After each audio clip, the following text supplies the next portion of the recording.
এই গরুটা বড়, ওই যে একটা ছোট গরু পাওয়া গেছে, যাই কম দামে লওয়া যাব, ভালোই হইব। কি ও ব্যাপারী সাহেব, গরু কত এটা? গুরু ভাই এই তো দাম উঠছে 80। আমি 1 লাখ কইলে বেচা দিমু। 1 লাখ কইলে বেচা দিবা, 80 কইলো অহনো সারো নাই। আমি তো দুবাই আছিলাম, দুবাইয়ে এই গরু বাংলা টাকায় 20,000 টাকায়, আর তোমার 80 কইছে, তুমি অহনো বেচো নাই?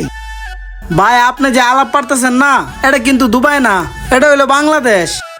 আপনি যে দাম কোন, এই দামে তো ভাই একটা ছাগলও পাইবেন না। অনজাক এত কথা বাদ, আমি তোমার 5,000 টাকা বাড়ায় দেই, 25,000 টাকা দিবানি, ওইলে দিয়া দাও। ভাই আমি কয়েকটা কথা কয়ে এলাম, মন দিয়া শুনেন।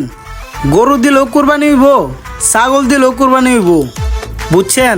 আপনি একটা কাজ করেন, বাজারে গিয়া আপনি 5 কেজি পাঙ্কেশ মাছ কিনা নিয়া আপনি গিয়ে কুরবানি দেন গা।